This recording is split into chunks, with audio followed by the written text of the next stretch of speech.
All right, so another episode, yeah? An almost exact duplicate of the last one. It's like we almost recorded this the other day. I'm getting a severe case of deja vu, that's for sure. I don't know why this is happening, but it is. Seems like Well, I'm a fan of Star Trek, or they are. so I have to assume that there's some sort of space anomaly that's causing a rift in time and space, causing us to experience experiences we haven't experienced before, but have experienced before. Yeah, that sounds complicated, and I don't like it. Some sort of deja vu thing. Yeah, has a lot of EXP too. Oh Jesus. Oh, well, that's good. I mean, I like EXP. We all need to level up in life. Yep. Leveling up. I think it's time we start the show, yeah? Yeah, let's do it.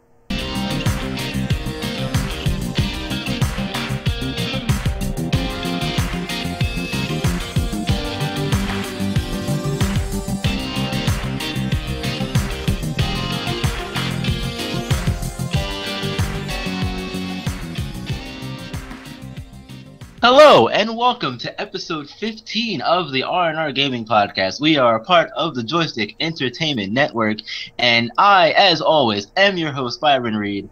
Alongside me is my glorious co-host. Ken Russie. Glorious for the second day in a row, my friend. Well, I have been using a new shampoo.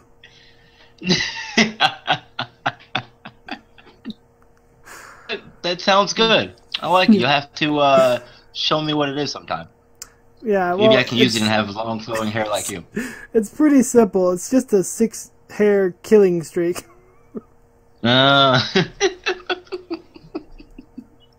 Sounds Killer like that's hair what I need Jaro. to use. Yeah, Killer Hair Jaro. I like it. Yeah. I like it. A little Halo reference. I like it. Yeah. I like it. All right. So enough about that. I think. How are you? I'm good. I think I'm coming down with a case of the sneezels and coffees, but otherwise, I'm good. Sneezes and coffees is not good. Doesn't sound fun at all. No. I hope I'm not getting sick. That would also be bad. We can't do a show with us being sick and hacking all over the place, bro. Yeah. Well, it started in my neck of the woods. It started getting really cold.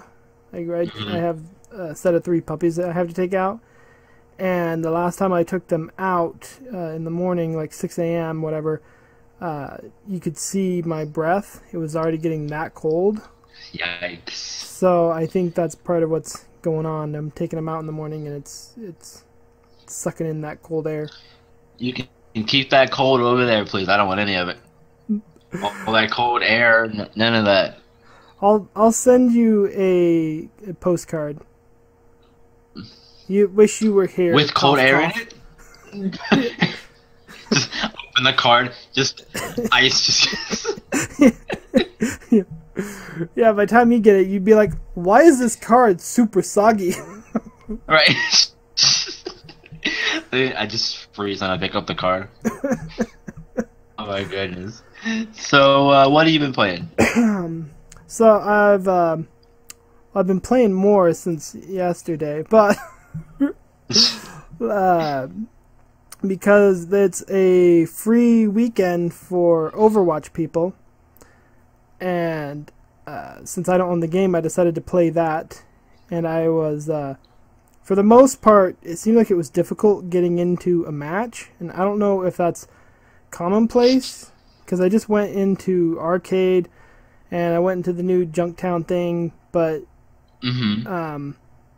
it seemed like it would take at least 2-3 minutes, and then it would start up a skirmish, and then I'd have to wait another 2-3 minutes, and then it would finally find a game. Yeah, Which it may have would been be the time at you were the playing end too. of that I don't game, know. that team would be getting destroyed, and so I'd have to end up waiting again because the game just ended because somebody just quit because they were losing. Whatever. Right. Yeah. But yeah. Huh. Oh, that. Woo. Little No, why I'm yawning. It's 12:30 in the afternoon. Why am I yawning? I don't get it. Oh. Whatever. But yeah, it could have been the time you were playing. I don't know, unless this was yesterday evening, Yeah, which again I don't know.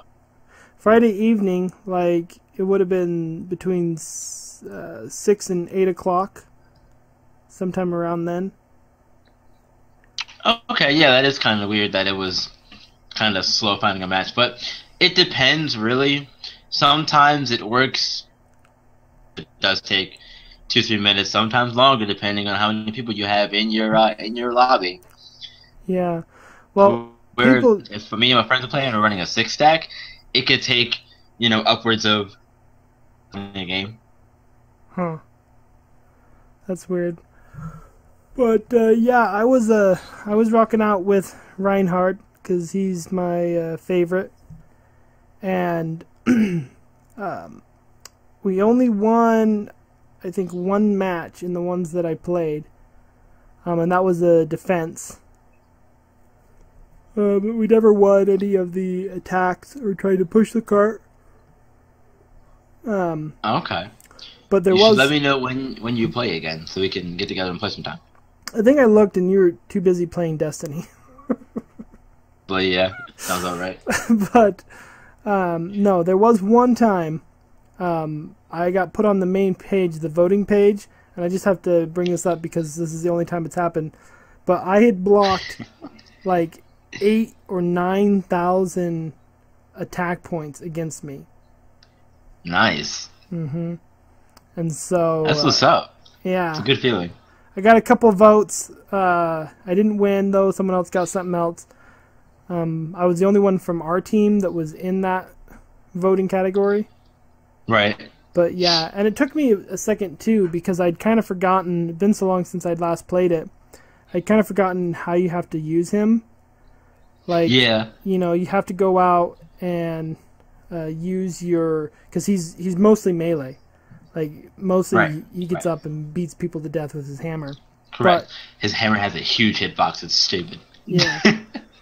But he also has a hitbox himself, so that's kind of stupid. Yeah. But he also has those, like, where he slices through the air with his hammer and it creates a shockwave that goes and hits people. And yeah, the fire strike thing. Yeah.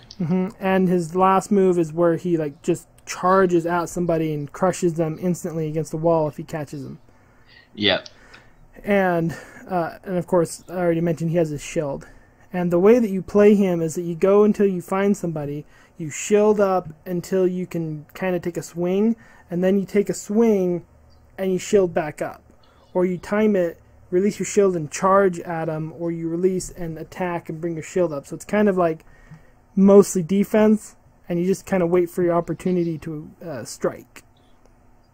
Correct. Yeah, that's how you're supposed to play him. Yeah. Hold your shield up till that thing breaks, or slip an attack in there. Well, the thing about Put that your shield too back up as quick as possible. is that your shield heals when you take it down, though, right? So you only want to have it up when you're being shot at, and then you want to like take it down. Obviously, that allows you to be sniped, but I mean, those characters like Tracer that you put up your shield, they just warp past you, start firing behind you, and you're dead. Yeah. Happens all the time. But your job, and especially since Reinhardt has to tank too, your job as well as holding that shield up is to just soak up that damage for your mates to, do damage. Well, I went down pretty quickly. Like as soon as that shield was down, like I don't know if it was everybody was shooting at me or what, but I died like instantly. Like instantly. Like as soon as that shield was down, I was dead. Huh.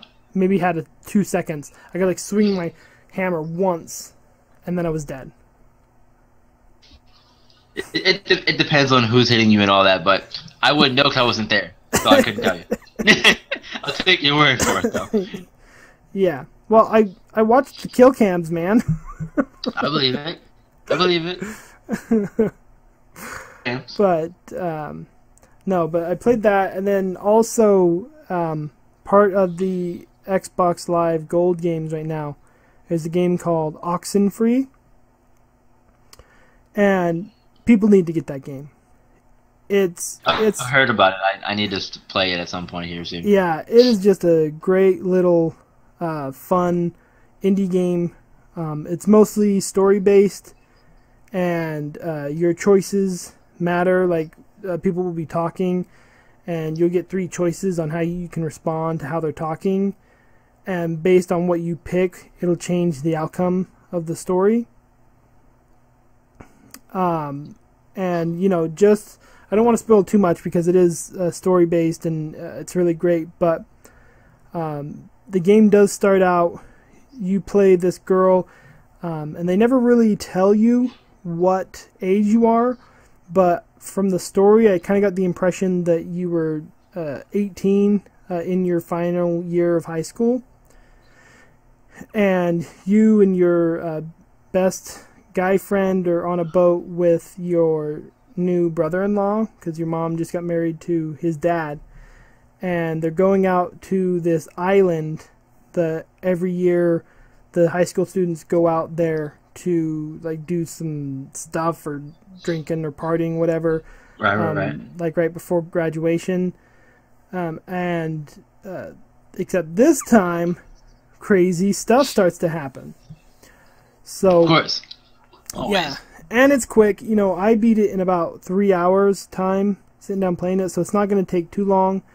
But the story is really worth it. I love the art style. Anybody that loves an adventure game is going to love this as well. So it's definitely a great game. I liked it quite a bit.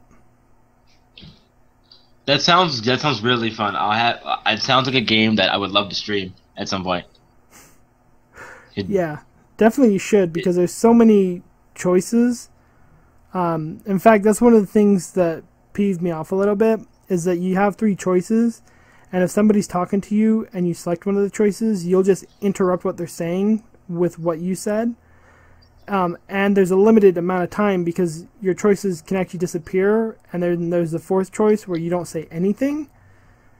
And so sometimes I would hold the button to try and see if that would allow them to finish what they were saying before I said my bit, and sometimes it would work, sometimes it wouldn't. But that would be my only complaint, is that sometimes they're speaking dialogue and I wanted to hear what they'd say, but I also wanted to make a choice and say something back, and I couldn't hear both. Yeah, I do notice that a lot with those choice-based games. It depends, really, but more times than not, when you have an option to say something, it will cut off the person and won't let them finish their sentence, which really is usually not how conversations work. Right. Usually, you let someone finish their thought, at least, in normal time, anyway. Right, or at least let someone finish their thought. See, like we're doing right now, I'm cutting you off. Yeah. Well, I was just trying to say, at least not without pissing someone off. Right. Exactly, but normally, you would let someone finish their sentence, and then you would respond accordingly. Yeah, exactly. Talk and not listen to what the other person's saying. Your response is probably going to be not the smartest, if that makes sense. Yep. But yeah, that's what I've been playing, B-Man. What have you been playing? Destiny. So my prediction was true. Correct. Correct. That's an achievement. Good job, Agent. No. Yep. Well, I guess it wasn't so much a prediction as it was just an observation. I noticed you were playing Destiny. Yeah, I'm playing a lot of Destiny, man. I'm having a good time with it. It's really fun. They have improved a lot of things from vanilla Destiny 2, which, should be the case. They took the lessons they learned and they've incorporated those into this new game. There are obviously things that I don't like the whole shader situation still kind of messing with me. Which, if you don't know, I'll just the shader situation. Yeah. So basically, you played Destiny 1, so you know how shaders work. They were permanent items, and you could switch them out whenever you wanted to. Yeah. Well, in Destiny 2, they've changed the way shaders work. So now shaders are number one, they're one-time use. So, Oh. so you'll have, 3 Crucible Glory shaders. And, you put them on the item that you want or whatever. You can put it on your ghost, you can put it on a piece of armor, you can put it on your weapon, on your ship, on your sparrow, whatever. And once you put it on that item, it's there until you switch the shader. It doesn't come back unless you get another one to drop from turning in tokens to a gunsmith, or earning it in Crucible rewards or whatever it may be. So, in addition to them being one-time use, they also take glimmer, and the legendary shaders take more glimmer as well. So it's like 50 glimmer for a legendary shader to put onto a piece of armor, or again your ghost sparrow, whatever it may be. And while that's the part that bothers me, but at the same time I like how there are so many different shaders. And if you want a certain shader, you can go do that activity to get that shader. So Crucible shader, for example, if you want a bunch of those shaders, go play Crucible and hopefully you'll get them to drop for you, or Shaq will give them to you when you redeem the Crucible tokens as well. So there's different ways to get those shaders, which is good. And you're also going to get shaders from turning in bright engrams to test Everest. Backlight, you start earning bright engrams. Well, I mean, those give you cosmetic options. I guess that kind of sucks that you don't keep your shaders, but I mean that kind of makes sense that people love to customize themselves. So if you're going to get people to play or even maybe buy stuff, what are you going to get to do? They're going to buy the customizations. I mean, look, I agree. I 100% agree with you there. I hate it, but I agree with you. Like, it makes sense. I agree. But, as long as it's not, again, as long as you're not pay to win, that's fine. There's numerous times. But, again. But looking good is winning, my friend. Correct. Exactly. And I'm all about looking good in Destiny, so. I have not spent any real money yet, because I'm just having fun and enjoying. What's the old saying? The game. If you look good, you feel good. If you feel good, you play good. If you play good, you win. Like that, yeah. Actually, yeah, that's about right. All right. It's very true. Nothing could be truer, especially in Destiny. But I'm having a really good time with the game. But we'll go into that more in depth later. I'm sure you'll quiz me on a future episode. Yep. I think we'll get there. Yeah. Other than that, though, been playing NBA 2K and our Madden League, things like that. Nothing too crazy. Right. Need to get back to finishing to my backlog of games. But enough about what we're playing. Let's jump into our new segment for the week. Yep. Yeah.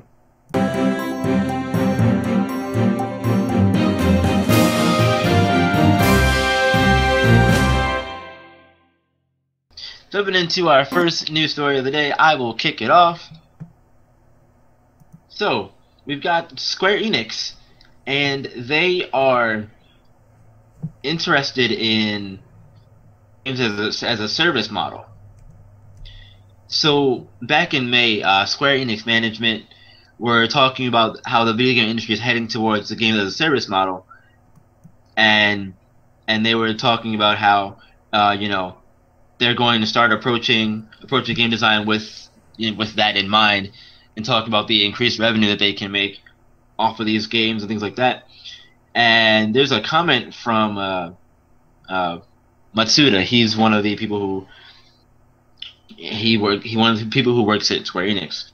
Mm-hmm. Says, "Gone are the days in which single player games were primary status and multiplayer games secondary. Have taken the lead, and it is standard for games to be designed for long-term play," which is fine. And games as a service is not really a new concept, and it can be defined differently depending on which company you're talking about. But in Square Enix case, when they say that, they mean that they're gonna place a strong emphasis on long-term user development. long-term user engagement. Sorry. So, I mean, for me, I think that makes sense as far as from a replayability standpoint. You don't want people playing your game for longer and keeping them engaged with new content or whatever it may be, versus sporadically giving the content and telling me, oh hey, here's 3 or 4 DLCs, and then we're done until the next year or whatever the game is. Yeah, I mean it's a good, I guess, philosophy, because that's where the games market is going. But if they really want to make money, then they need to make it so that people can mod like costumes or hats or whatever, and then allow them to sell them for virtual currency or whatever. And whenever they sell, that person gets a cut. And I bring this up kind of like what Team Fortress 2 did. I mean, Team Fortress 2 on the PC was a pretty big game already, like a free-to-play game. But then they introduced people, they started modding, and Valve realized, wait a minute, if we get these people that they've modded this stuff, it's really cool stuff, and we can sell it to people, and when it sells, these the guys that make them can make money off of it. They're going to make more stuff, and they're going to want to make cooler stuff, and that's going to keep people engaged, and it's going to keep the community together. So if you want to do that, it's one of the reasons why Skyrim has continued to stay popular, is because of mods and people doing mods. Granted, they haven't paid for them. Bethesda wants people to pay for them, but yeah, that whole system is really strange. Yeah. I'm not sure how I feel about that at all. But I mean, that's where they should go, is allow people to mod games and sell their mods and get a cut of the sales. Yeah, since you brought up the Bethesda thing, I did want to touch on that a little bit. I was hoping that when they revealed that Creation Suite thing, that it was gonna bring some of the big projects over from PC, like Fallout 3 and Fallout 4, or any of the other quest style projects, instead of things that you could already get through the mod system that they released not too long ago. Right. I don't like the idea of the cosmetic things that you can already get using the mod system that's already in the game, and having you pay for it. To me, that's kind of strange. Right. And it might turn people away from the Creation Suite as a whole, instead of them what I think they wanted to do, which is to make them money, obviously.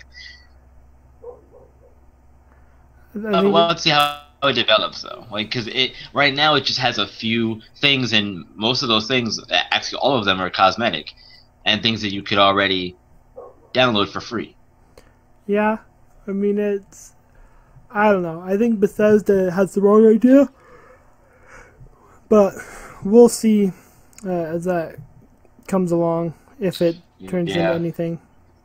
Yeah, exactly. You can go ahead. What's your first news bit, my friend? Yeah, so my first news bit is that there's this new jump computer platform that is kind of along the lines of Netflix, in that it currently it has about 60 indie games that you can play, and you don't have to download any of them. They are all played through either a browser or you download an application, but you never have to download the games themselves. And it's currently $9.99 a month, so $10 a month.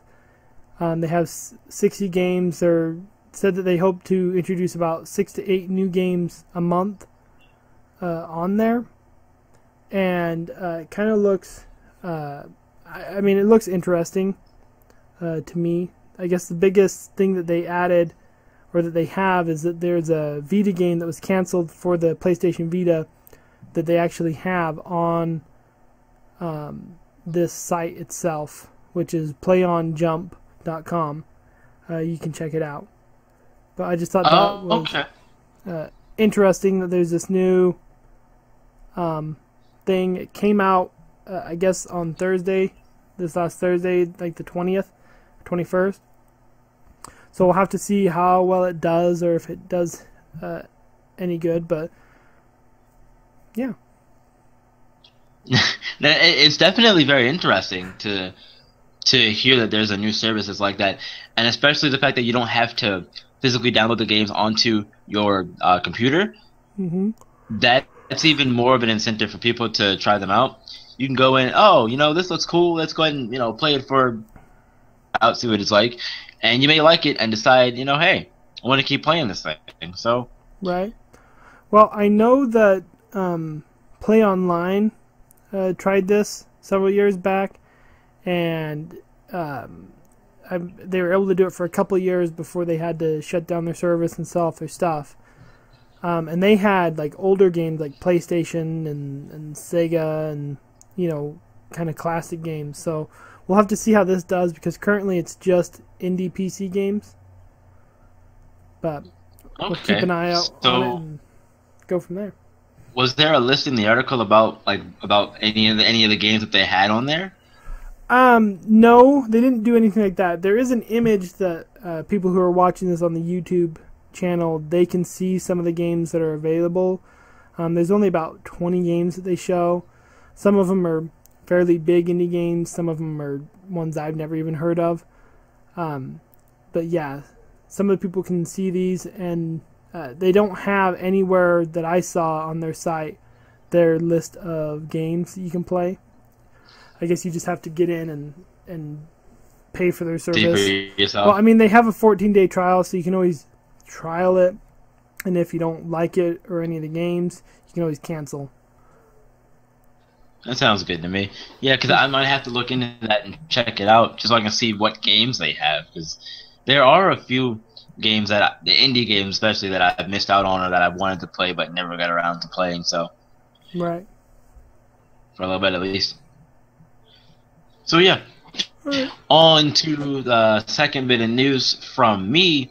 It's the PUBG devs are calling out Frostbite, Fortnite Battle Royale as a clone.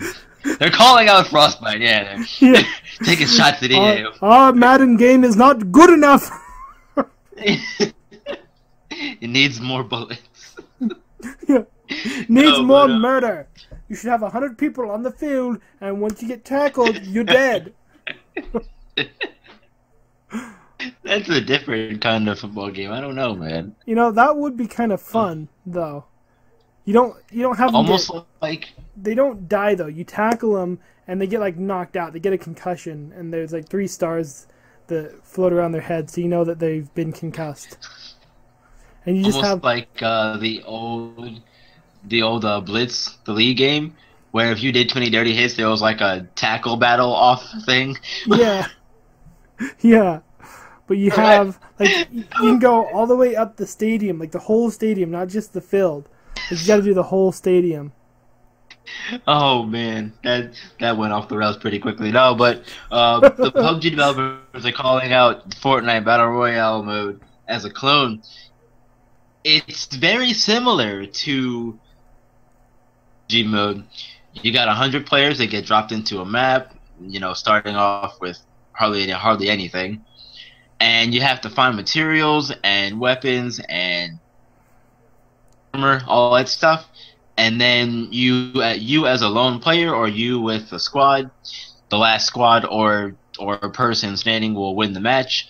The only difference being that because it's Fortnite, you can build your defenses and set up things for yourself. So you can build towers, and elements of Fortnite make it different from PUBG, but again, very similar enough to where PUBG's noticing, and it's the connection between the two companies is kind of not strange, but it's surprising in the fact that Epic lent out the Unreal 4 engine to PlayerUnknown's Battleground, which is what they're using for the game. And Chain-Hang Kim, who's the Bluehole vice president, he says that after listening to the growing feedback from our community and reviewing the gameplay for ourselves, we are concerned that Fortnite may be replicating the experience for which PUBG is known. And you know, it's like I said, it's kind of interesting that, but it's not a surprise to me because the battle royale formula is starting to grow in popularity thanks to PlayerUnknown Battlegrounds. Because H1Z1 did it. PlayerUnknown's wanted to make his own thing. So I don't know if he took the formula from H1Z1. I've never played the game, so Right. I can't comment on that aspect of it. But I can say that he took the formula and he's made it his own, and it's made it very popular.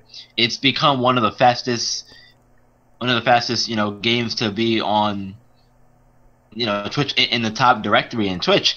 So that just goes to show how quickly the game has risen in popularity. Mm-hmm. So Well, see if anything's going to happen.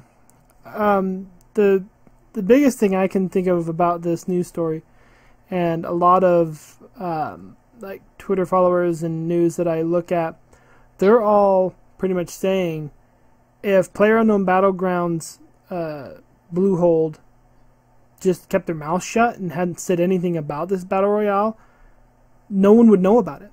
Like, I don't know about it. I assume you didn't even know about it until they released their statement about the game and about how similar it is. I actually heard that cause I follow different news sites, and I heard that they were working on a battle royale style game mode, and one of my buddies actually said that him can't talk today. Him and another one of his friends, played it, and they said it's very fun. So I mean, I'm no doubt that it's fun. Just interested to see where the whole thing goes. Right. As far as the keeping your mouth shut about the whole thing goes, I think that those who play Fortnite, who might play both, for example, I play both Fortnite and PUBG. You might see, oh hey, they have the battle royale mode coming. I have friends who might be interested in it. Let me tell them about it. So it works for. It doesn't really do you any good to not talk about it because it's going to get out anyway. Granted, it might get out slower because word of mouth.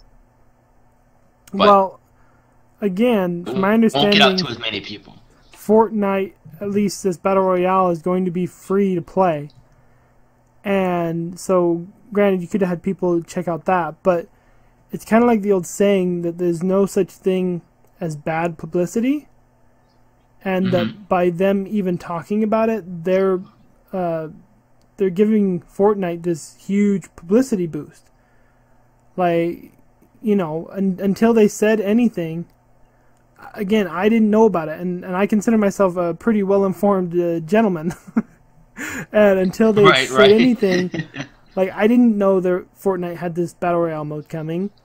I didn't know it was going to be free to play.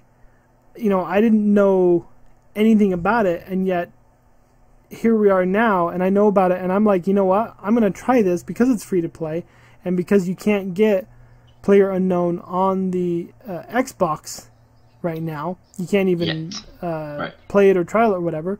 So I might as well try this and see how it works. Nothing wrong with that. Yeah. We'll have to see, and if anything, if the story gets updated, we'll let you know, and I'll keep you informed as best as I possibly can. Yep. So moving on to my next bit of news, and that's that Gearbox and 2K have announced that they are shutting down their Battleborn servers. And so what that means is that services like Xbox, where they keep servers open for games, will still be there, and you can still play Battleborn on there. But there won't be any official 2K servers hosting the game. And so, like on PC, you'll have to do your own servers if you want to play. And also, they're not going to fix any bugs or update it or add any skins or anything to it now. It's they're done, and they're working on different stuff for the game. And so it's only been about 2 years, and it's kind of sad. I never played it, unfortunately. I guess I'm part of the problem. But it's kind of sad that in less than 2 years, brand new game servers are completely shut down, and it's pretty much dead. Yeah, it is always sad, especially for people who are playing the game and enjoying the game. It is sad that the servers are going to be shut down. Still play it through private means, but still, that's disappointing. Like I said, for those who are fans of the game, I played the beta, and to me, it wasn't all that impressive. I have heard that it's gotten better as time has went on, but I never actively went out of my way to go and seek it, try and play it for myself. Yep. I know. I remember that we got into